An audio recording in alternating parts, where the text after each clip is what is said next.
right. What up? Oh, my God. Here we are, week 64 of Crossing the Streams. Hello. Can you believe it? Can you believe it? Incredible. I can believe it. 64. Wow. That's like 64. almost 50 something. What is it? 64 episodes? Is that right? Yeah, Is the that what you said? episode 64 means we've Nice. done- 64 episodes. Got it. This is episode 64. Right. And we have, we're going retro.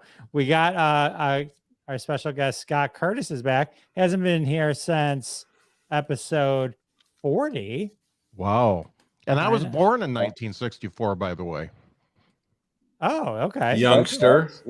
Yeah, like a little old. All right. Well, before we talk about Scott and all that good stuff, we got to do the theme song because we can't start a show without the theme song.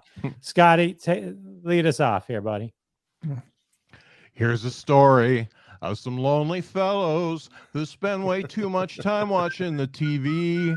All of them have jobs and friends. Well, not really. Just between you and me. Ron. They made a live show out of their hobby. Every TV watcher's TV watching dream. Jeff runs Sal and Bob, and there's Howard. They call it Crossing Streams. Sal. Then one day they went live on all the platforms. You could hear the people laugh and shout and scream. Still can't find another word that rhymes with platform. But man, we crossed the streams.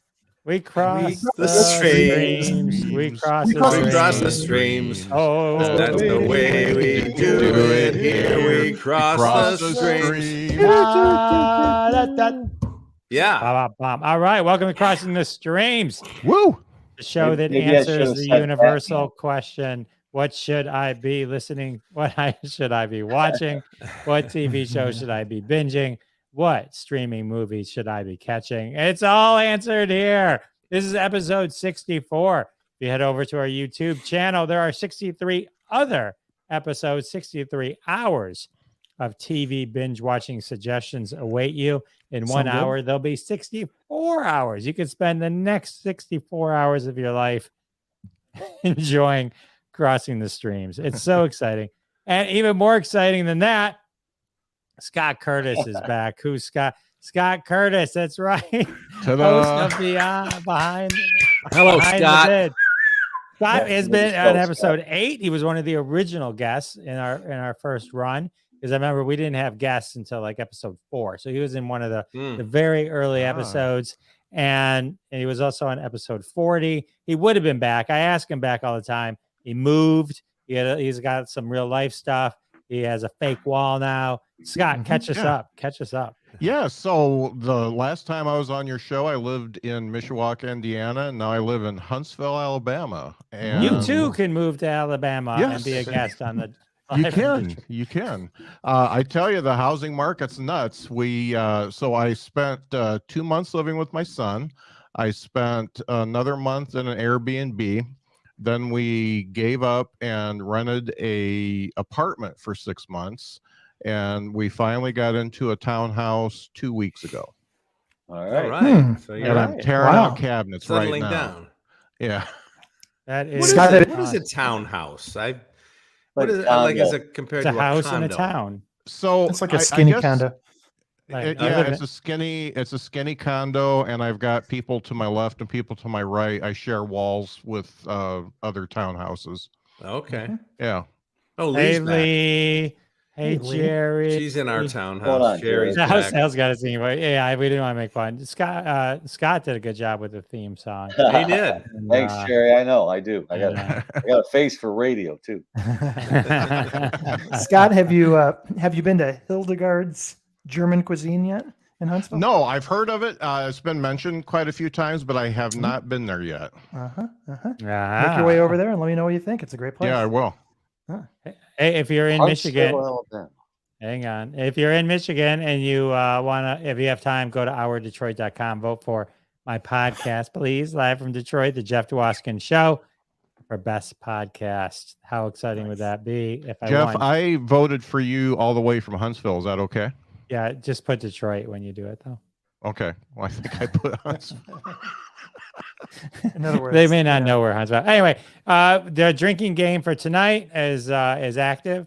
Thanks to Jerry and Carmen. The rules: if we drink, if Sal or Bob drink, you guys drink. If we have a technical issue, you guys drink. If we have to be asked what platform the show is on, drink. If we put someone's name on the screen, drink. If we forget an actor's name or probably some other detail, drink. So that should get you through the show. Nice. Scott Curtis. I don't know if you're still Dean Martining it and drinking, but please take the lead on that. There we go. We do want to take a quick second, just show our solidarity for the people of Ukraine. Yes.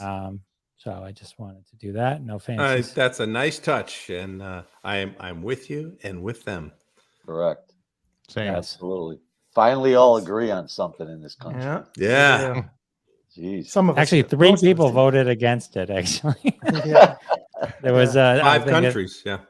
No, Yeah, I mean there was like a thing in the Russia, Senate. Oh, I 3. think. Yeah, right. 3 Paul Gozers and jobs, 2 other people. Yeah. Oh, really? It wasn't even the ones you think it was. Yeah. It's like you got to wonder if like there's 468 people voting for something, right? Yeah. And you're one of the 3 that even is against it. You Yeah. got to be thinking to yourself, Yeah. well, maybe I'll just vote for it. Because Maybe. why do I Well- want to stick out like a sore thumb like that? Right. Why would you want to do that? Well, check the Applebee's for those 3 because they're not going out where everybody else is going. I always figure, like in situations like that, it's like we don't want to use coal anymore in the United States. You got to figure everyone's going to be for that, except for the guy from West Virginia who's going to be forced to to stay elected. Like those are the people that are always like the 1 or 2 votes that you wonder, hey, why did that guy vote that way? Have you ever seen those Reddit threads? Am I the asshole? AITA. They're great, and they just somebody will pose a question, at like a scenario, a real life scenario, like like a wedding. Somebody gave me a $20 gift for my wedding, and I was upset about it. Am I the asshole? Right. And so people jump in and weigh in on it. So I think if you're one of the 3 people who voted against, supporting Ukraine, yes, you are the asshole. Mhm. Chances are pretty good. You don't have to ask. Yeah, you don't need a Reddit thread. Yeah, right.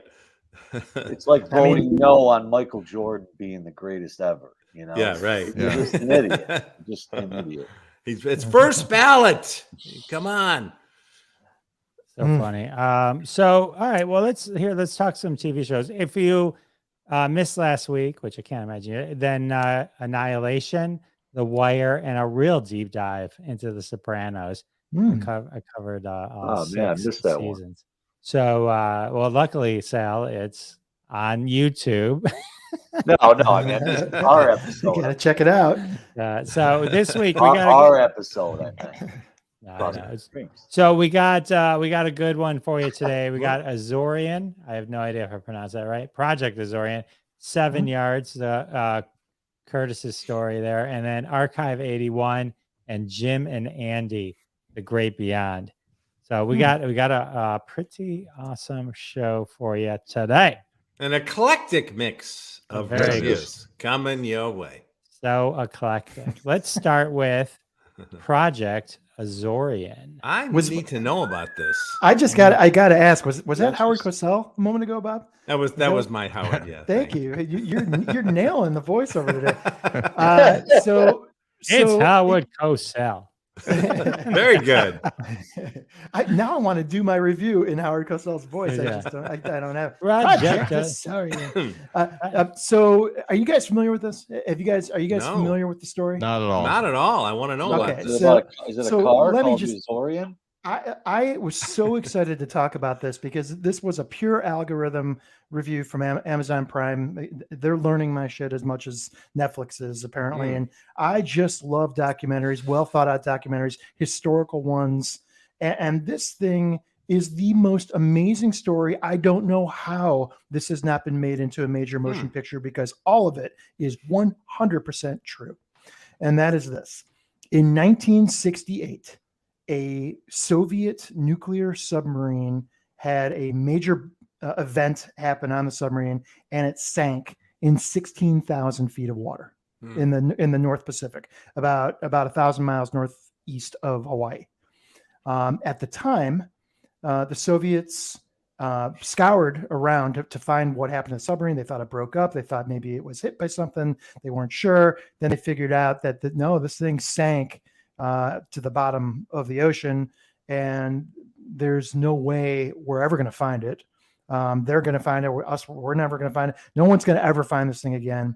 And they basically went about their business, not knowing that in 1968, the United States had just installed the SOSUS warning nets, which I don't know if you guys know what those are, Yes. but those are listening microphones in the oceans, which were at the height of the Cold War, and they were able to triangulate fairly accurately where this somewhat meteorological sounding event happened of the submarine blowing up and sinking to the bottom. And long story short, they were able to get some subs with some really sophisticated equipment in the exact area where they thought it might be, and sure enough, there was the sub at the bottom of the ocean. Wow. And Project Azorian was launched in 1968, and they spent 6 years building a cover story with the help of Howard Hughes, of all people. Howard Hughes, who was a famous, first off, he was the richest man in the world, but he was also famous for funding mineral mining types of journeys for major companies. And he funded, or at least gave his name to the appearance of funding, this Project Azorian, which was the building of this mega mining ship that took forever to build.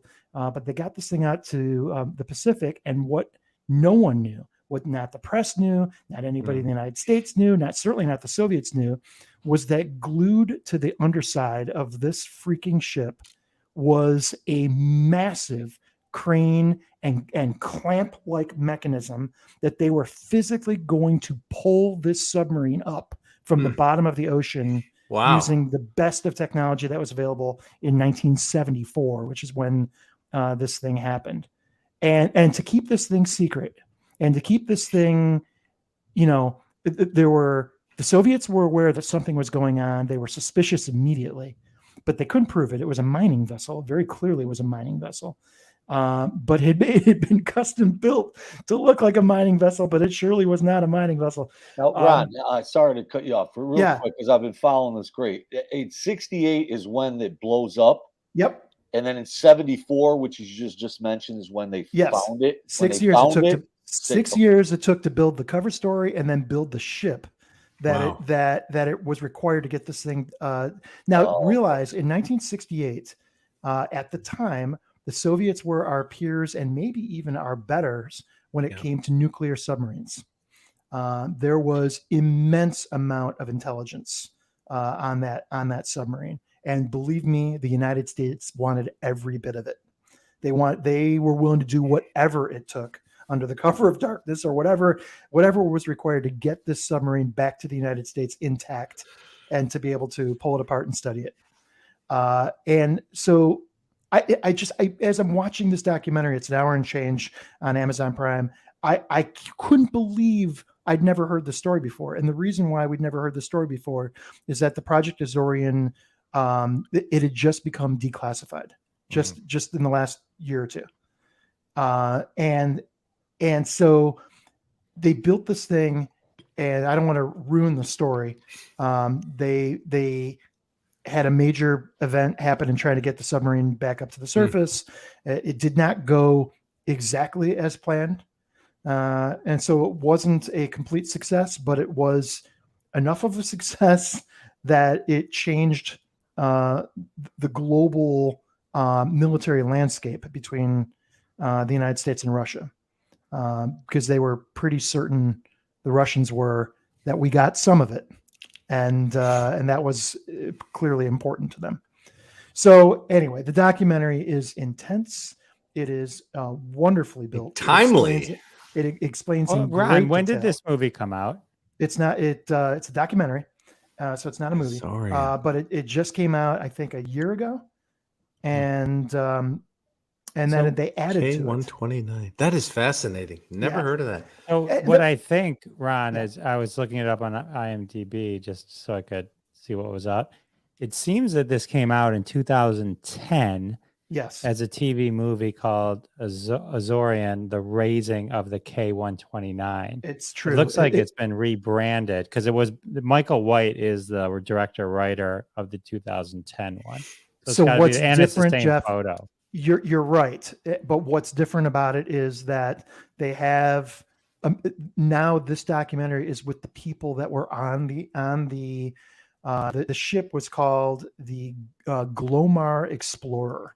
That's what they called it at the time. Yes. At the time, it was the Hughes Global Explorer, the Howard Hughes Global Explorer. But they the reason why it has changed and why this new documentary is so incredibly compelling is it's with the engineers and the project managers that were actually on the ship making this thing happen. Talking about every step, and something at the time it was considered to be one of the biggest, most complex engineering feats in American history. And when you think about that in the context of building the Mackinac Bridge or building the Empire State Building or building the Tennessee Valley Authority or, some of these immense projects, Hoover Dam, and they're calling this the most immense engineering feat in American history. It really is. It puts it in perspective how big this thing was. But it really is. It's intense.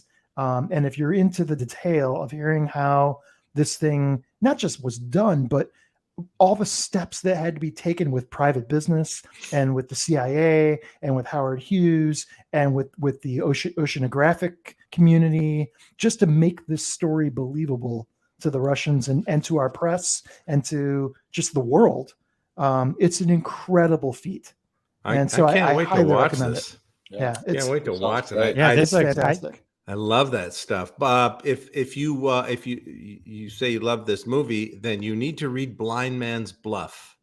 I've heard of Blind Man's Bluff. So it's the best. I mean, true stories.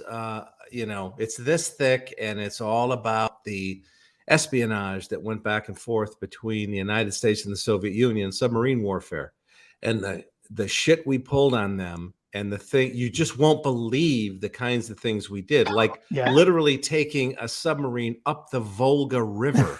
Right. What? Yeah. Tapping their phone cable lines under, their Atlantic. They just do. Crazy.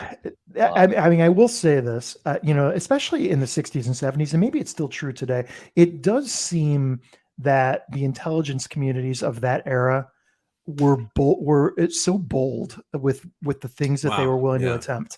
I mean, and Israel is famous for that in the 70s.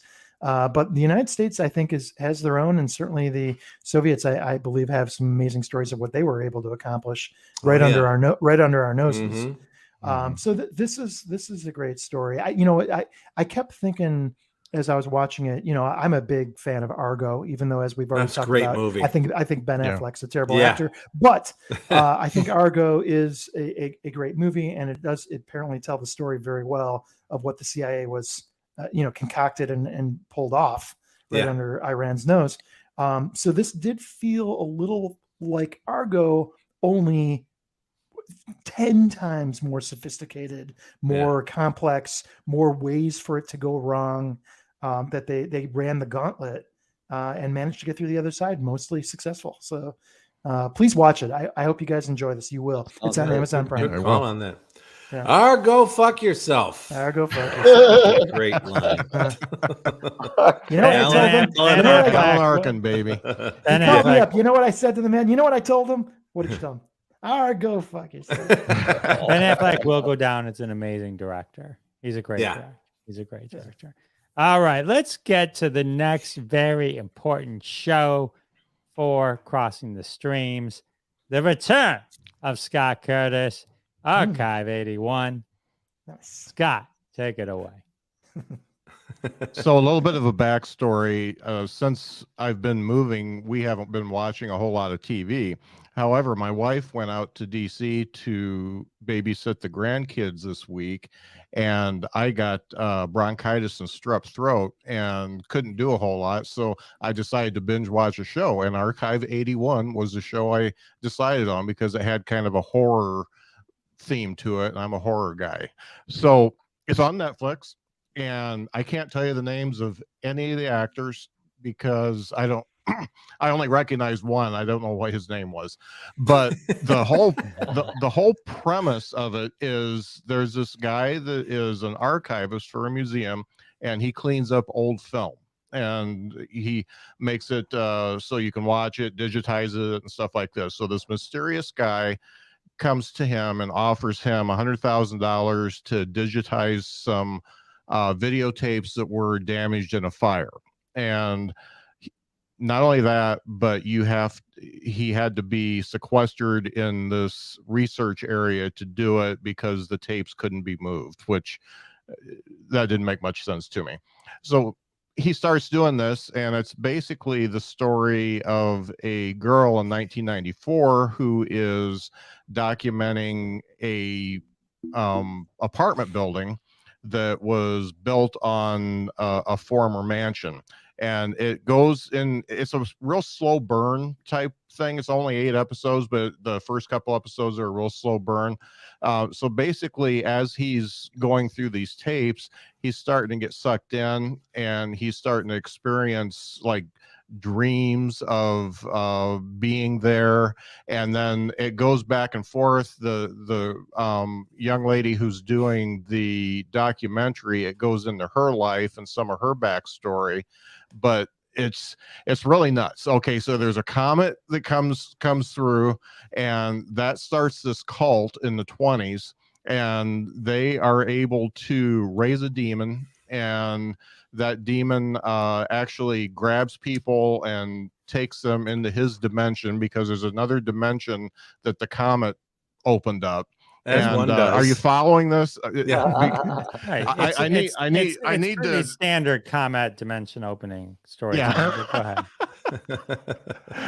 But the it goes back to, okay, a lot of shit happened to the people in this hotel, and they're either really weird or they die. And the hotel was built on this mansion from the 20s that was owned by this Voss family that were really into the occult and bringing up demons and stuff like that. And they found the perfect vessel, which is basically somebody they sacrifice in order to bring the demon up. And wow, it's really wild. Okay, I'm coming back. It's it's just totally nuts what goes on, because there's a lot of twists and turns. I don't want to give any spoilers, but here's the main points. You got a guy that's decoding tapes, and you got the tapes, and you got the story behind it, and you got a demon. So you put all those together, and things happen. Sounds like Wow. family dinner at Sal's. Good one, Jeff. I watched it in 3 nights. It was it really was good. I really enjoyed it. Like I said, I didn't recognize many of the people on it. It hasn't gotten a whole lot of buzz, I don't think, but it was like a new release that had come out within the last couple of weeks, and I think it's really cool if you like horror and you like. It's definitely not like splatter horror, and it's basically the slow burn, more psychological thriller type. So Scott, this is a movie, right? It's a limited series. It's Okay. a limited series. Okay. Yeah. It's Are 8 they episodes, playing it off 8 as a episodes on Netflix. documentary? It's called Archive 81 because it's based on a podcast by that name. Right? Yeah, there you go. Yeah, the podcast came out in 2016. I forgot about that part. And it was a fiction serial podcast, and it's based off of that. Very cool. Okay. Very Awesome. Wow. All right. Yeah, it was really neat. I really enjoyed it. Awesome. All right. Well, that's a way to come scorching back to the show. We appreciate Oh, it. by the way, on the last show, I was talking about the Americans, and I was only halfway through it. I did finish it. It had a great ending, and I loved it. Awesome. All right, another timely show. Yeah. Another one. Yeah. You know what else is timely? I have no idea. I can't. what is happening? I'm trying to find. Wait. I have to go take a break. Oh no. Oh, it seems like I didn't. No. Hang on one second. So talk for a second amongst yourselves. Okay. All right. Okay. It didn't. It seemed like one of the things I went to upload. Technical difficulty. I went to. All right. Let's go. Let's talk about the 7 yards. Let's talk about 7 yards. The Chris Norton story. Sal is taking a break. I guess Netflix ran out of Christmas movies. It's not Christmas anymore, Jeff. Christmas love stories will be in about 9 months. I'll start doing those. So sit back, relax, folks. No, this is a inspirational story. It's a story of Chris Horton. It's called 7 Yards. I'll tell you why it's called 7 Yards towards the end.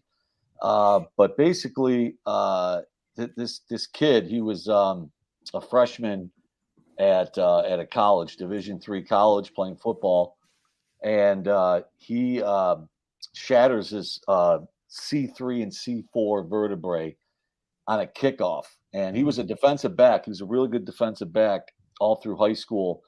And they talked to his parents throughout this thing. But on the night of the football game, he just wanted to be on kickoffs. He always liked kickoffs. He was a great tackler, and the coach really didn't want to put him in that position, but he wanted to. And it was just like a little bit of a backstory of what this kid was like. But on the kickoff, and if you guys have all played football, you watched it. I think me and Bob have talked about it on our podcast. This kickoffs are just freaking. They're just deadly, man. If there's 11 guys just absolutely just crushing for you, and I think that's why the NFL kind of limited it as they made the kickoffs easier to get out of the bounds. But anyway, it was one of those situations where he was going low, and the defender was going low, and he just absolutely wallops this guy. They don't show this on the documentary. It is a documentary, but they don't show the actual hit, and I think it's because it was probably pretty gruesome. But they show him after just laying there, and he is just absolutely out. Could not move anything. Literally could talk, but he couldn't feel his legs, his arms, nothing. So they have to transport him to a Mayo Clinic. But this was kind of, and again, it kind of goes in and out as they show you things. They'll talk to people in the documentary as well that are in his life. And one of the coaches, they started talking to one of the coaches right after they show you kind of that scene. And he's like, I'm talking to the team. I'm trying to calm everybody down. We actually still finished the game. We went back and finished. And I'm talking to the players about, having to deal with this emotionally. And he says, while he's saying that, he's hearing a helicopter take this kid away. And that's when he really knew it was serious, because he thought, oh, well, if a local hospital couldn't even deal with this injury, this is really, really serious. So anyway, it was. The doctors gave him a 3% chance of being able to move below his neck. And he is just determined, even early on like that, as effed up as it was, and he was going through a lot of depression, obviously, he still didn't believe that he wasn't going to be able to move anything, But then very next, or about 4 days after the surgery, when they told him he's just basically never going to move again, he kind of felt something in his shoulder, and he told his dad, and then he told the doctors, and they said, that's just phantom thinking or whatever they told him. It was just, it's not feelable. And he's just like, he's telling his dad, like in the middle of the night in the hospital, he's just like, I just really feel that was something. Anyway, it is something. He starts to get mobility in his shoulders and his arms but not his legs. His legs, he never redeems those. But with the rest of his life, he starts working out. He's rehabbing.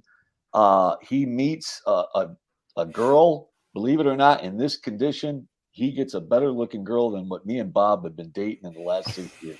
I'm not surprised. I'm not kidding you. He does really well. And I'm going to say a really bad joke here, But I wanted to say he outkicked his coverage, but I can't say that. He doesn't. No, you didn't. Oh, Come on, I'm just chicken. you did, even though you didn't.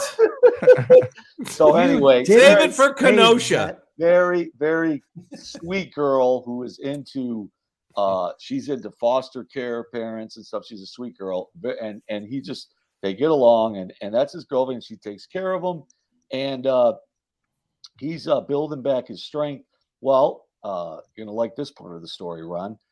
They're watching a Michigan football game one day, and they see I think his name was Brock Mueller. They watch him walk across the field with the team, right, Ron? You probably That's right. You were at that game. But Emily, his fiance, his girlfriend at the time, says, why don't we go talk to this guy that kind of trained him? Maybe you can get your legs back, blah, blah, blah. So they go to him, they interview him, and he does a year rehab with this guy. And he wants to walk across when he gets his degree, which was 4.5 years after his accident, his injury. He wants to walk across the stage to get his diploma. And he does that, and he goes 2 steps. He only does like 2.5 steps, but it's more than anybody even imagined. It got 300 million views. It went viral. Wow. He was on Good Morning America, and they kind of show clips of that.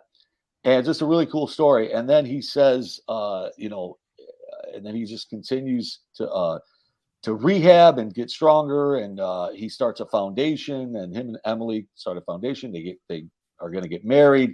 And the point of the story towards the end is he wants to get married and be able to walk 7 yards down the aisle with his bride. And now he does that. And he currently is just running his foundation. He's still paralyzed, has a hard time walking, obviously, but he's in a wheelchair. But he does motivational speaking, and he's very, very successful. It's a really good watch. It's only about an hour and 25, I think, hour and 30 minutes. But very, very inspirational. Just a really, really, really just amazing story. How old is he now, Sal? I want to say when he got injured, he was obviously 18. So he's probably like 30, 32 years old now, maybe 30 years old. Yeah. And doing great. They show him at the end, like he's got this really cool custom kind of van that's made for him. And he's just like, kind of looks in the camera and he goes, Emily's got me going to get something for the kids. He actually foster cares 5 children, him and his wife. So they have 5 children, and wow, it's a great story, man. It's really, really, really. I'll have to look into that because Brock Mueller, his story at Michigan was just famous. People are they're still talking about it, and he used to. It sounds really similar, Sally, because he used to when he got engaged in his condition, just like the story you just told. Okay. And then he famously put Post-it notes on a calendar that would say like, 92 days until you walk down the aisle, 88 days until you walk down the aisle, like each day. And he would have this amazing workout regimen because he just would very not. Similar, yeah. It sounds like a very similar story. So it doesn't surprise me to hear that Chris Horton probably knew and, worked out with Brock Mueller. Yeah, absolutely. Yeah. He did. And him and the person that trained Brock Mueller, and they interviewed him quite a bit throughout this. And that's awesome. It's a great story. I mean, the kid just never gave up. Every time a doctor, there was one scene where it's right after maybe he got hurt, and one of the doctors comes in and just tells him, there's just what I'm seeing on the charts and what I'm looking at. There's just no way you're ever going to be able to walk across that stage to get your diploma. And they were just being honest with him. And he's just like, I'm not taking no for an answer. It's great. It's a great story. Yeah. Great story. I love those stories, but they're so not me. Because I mean, if that had been me, I'd be like, look, just fucking roll me off the end of a boat. I know. With a anchor around my neck. I can't do this, Yeah. It's tough. Did any of you guys see the Alex Smith documentary? Yes. It was on ESPN. Wow. I mean, it's amazing what athletes, I think athletes maybe singularly are able to overcome these just incredible physical challenges. Yeah. I'm sorry. I was just going to say their physical attributes, that make them star professional athletes also allow them to heal, where the rest of us would be like, you know. Yeah, and I think, I think another thing is because we've all played sports here, maybe besides, well, table tennis counts as a sport, doesn't it, Jeff? Yeah. So does bowling. So good news for you, Scott. But we've Candle all, pin. but we've all been in that athletic Gnip-Knap. that athletics situation where, like Bob, I'm sure you got hurt and you couldn't box, or I couldn't play basketball when I was in high school because I hurt my knee. You're so bummed out about it just for one game. Can you imagine, this kid's tackling somebody, he's a fine athlete at a college, and then all of a sudden, he even says it, he goes, all of a sudden, 2 hours later, I'm in a hospital and I can't move, and he's just like, he's just freaking out. That's it for me. Someone's coming in and pulling $1 million baby on my ass. I'm done, over and out. Yeah, I don't have any courage for that. Well, if you're in a jam, don't call Bob. No, I mean, I'll help you, but if it's me, chair. put a railroad spike through my head. It's over. And Scott and Jeff are starting a podcast called Bowling and Table Tennis.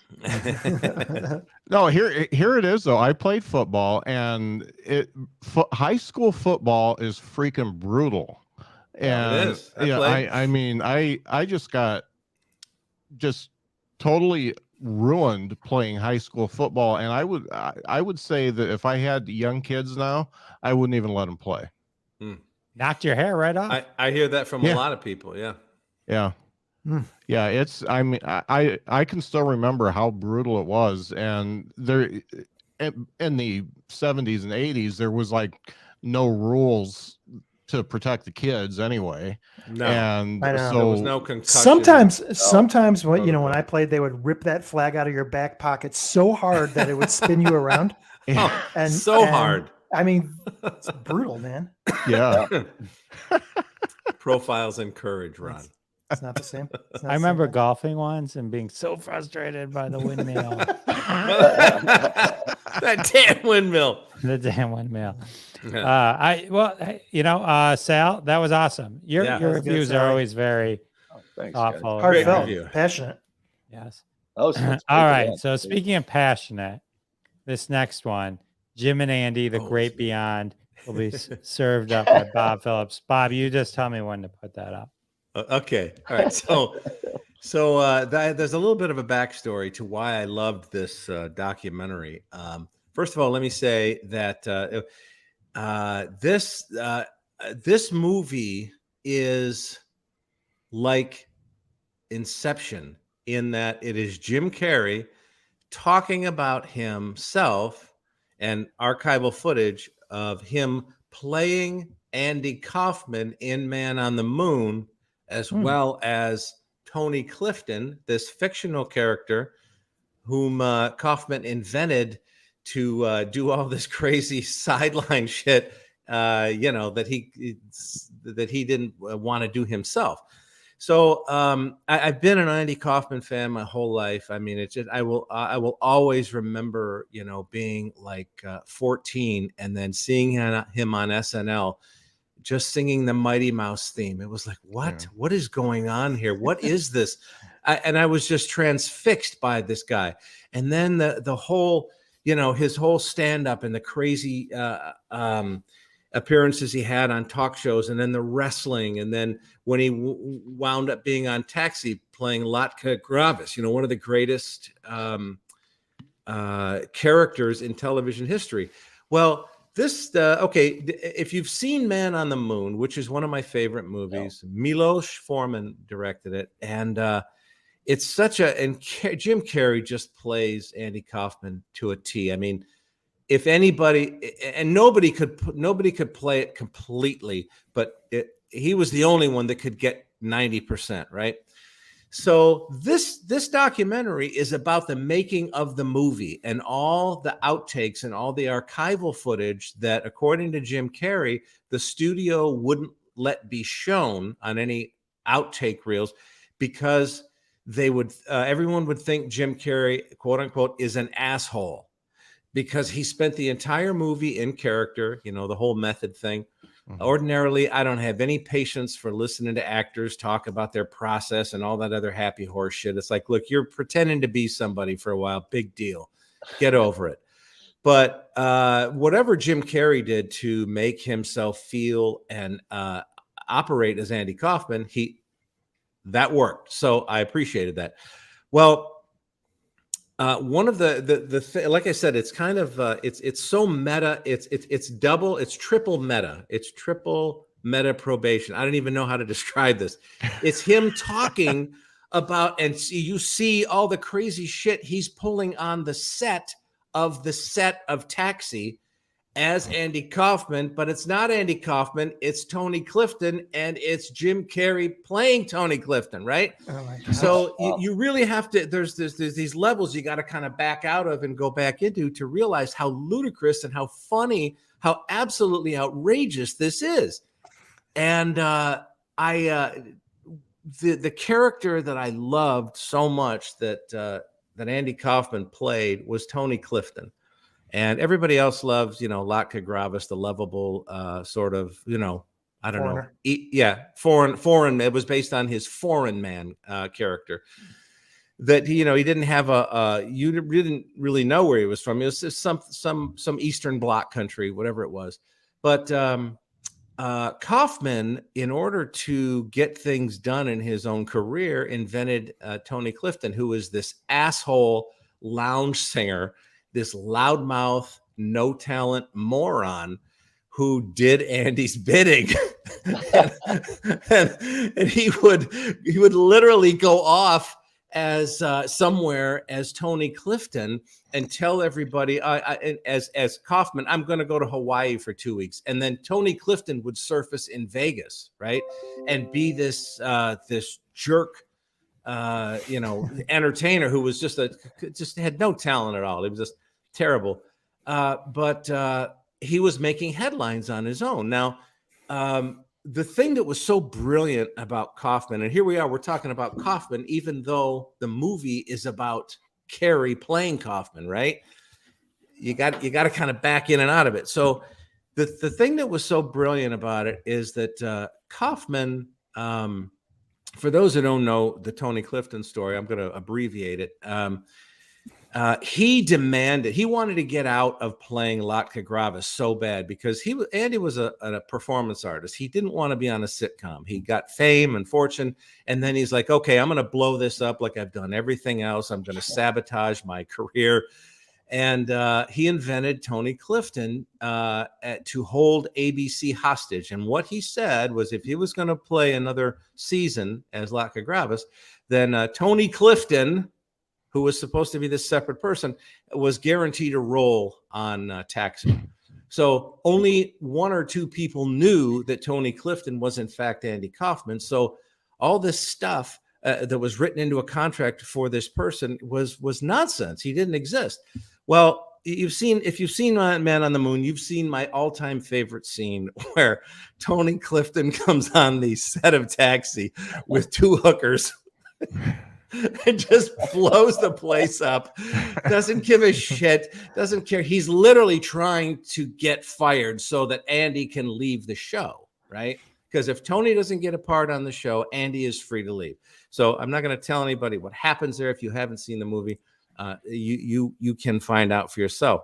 But back to the meta that's going on here. I like I said, I've never liked listening to actors talk about their process. It makes me crazy.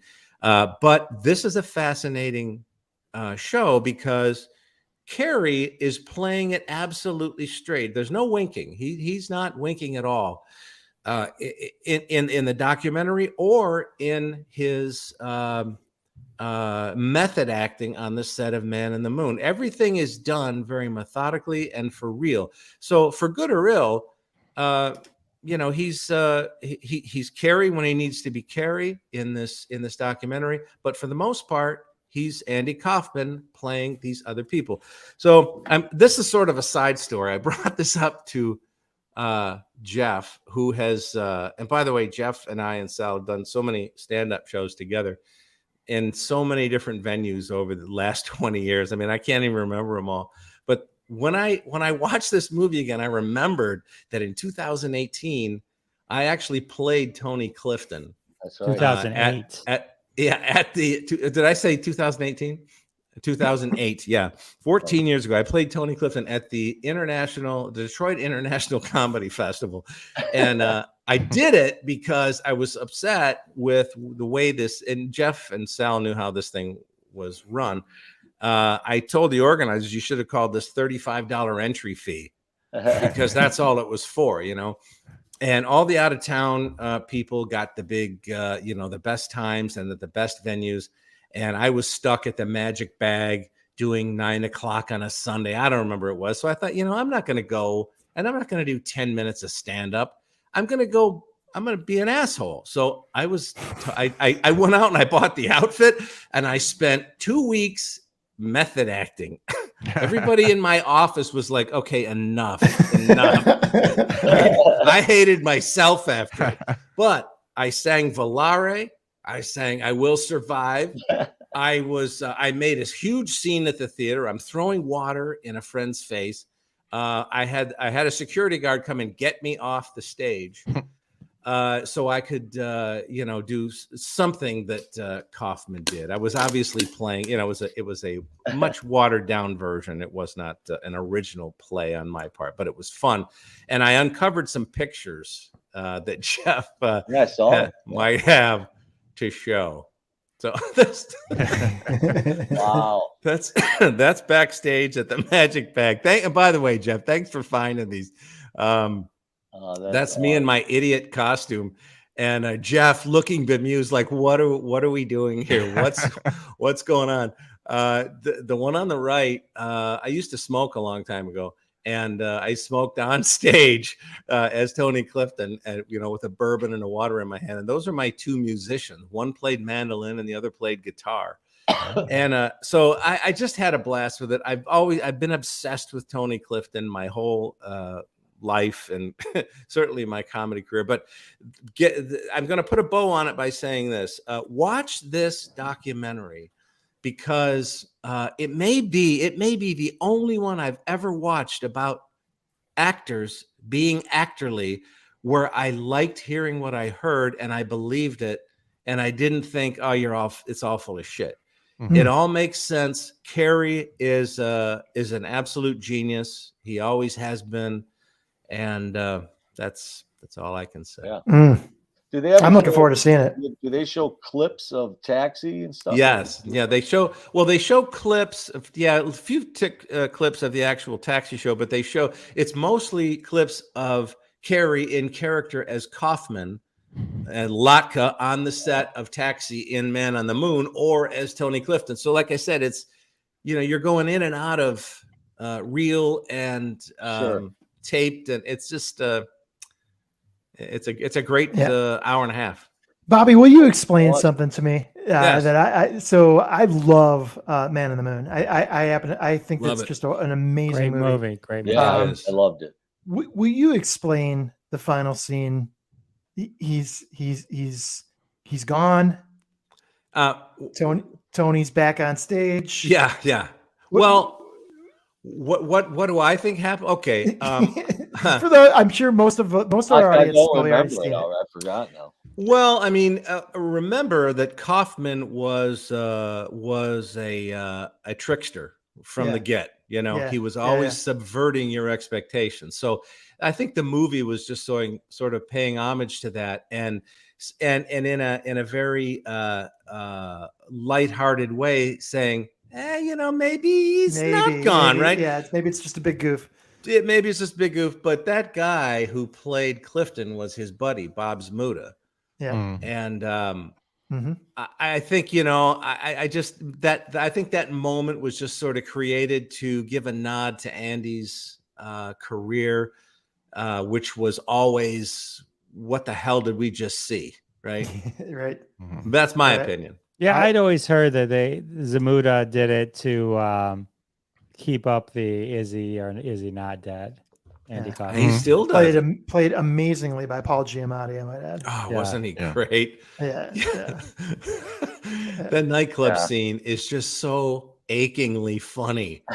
Where Tony Clifton's yelling at him, Bob, up and down on the water. What? I mean, it's just so good. He's just he just so assaults him, Anyway, so that's my take. See that documentary. And I loved also Danny DeVito's character as the manager because Danny was trying to understand. He knew he had talent in front of him. He just wasn't understanding what exactly this thing was. Yes. Right. And he was always bemused, like, what? Wait, what? Time out. Great job, Bob. That was awesome. Thank you. That was awesome. Yeah, I'm gonna. I think I started to watch that once, and so I'm gonna go back and watch it. I started to, and then stopped because I thought it was going to be a bullshit actorly thing, and then I watched it again and was glad that I did. Okay. Cool. All right, so as we wrap up, I just want to mention next week I'm going to talk about Inventing Anna, and I encourage everyone here to watch some of it. It's amazing. It's on Netflix.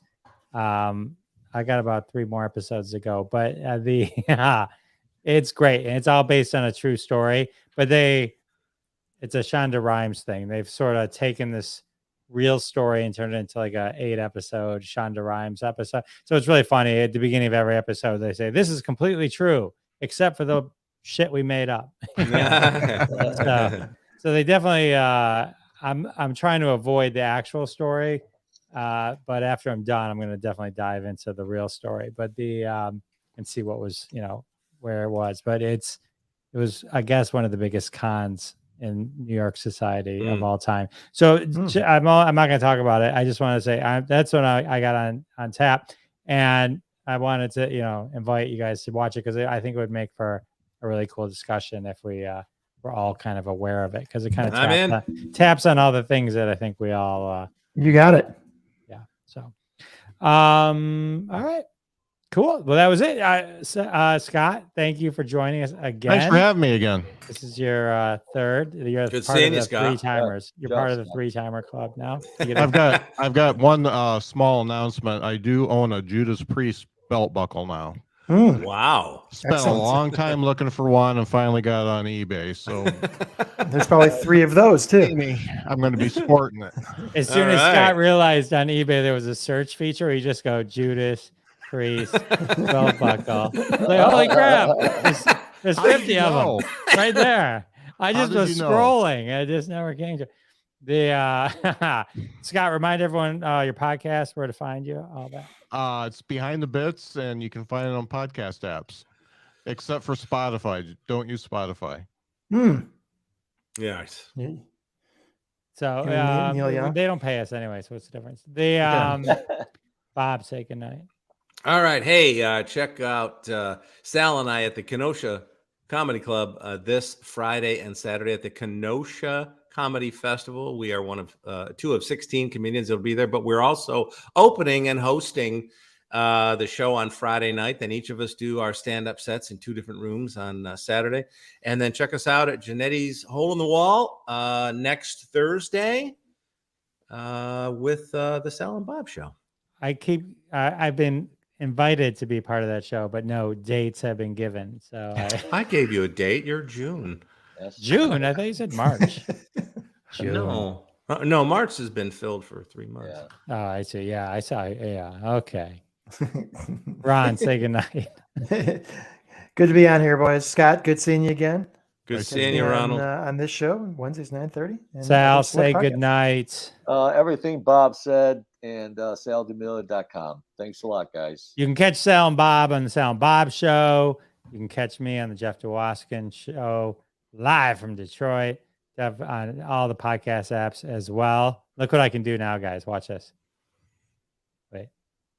Ooh. Wow. Nice. I need to fade into a logo. So that's a better anyway, look for you.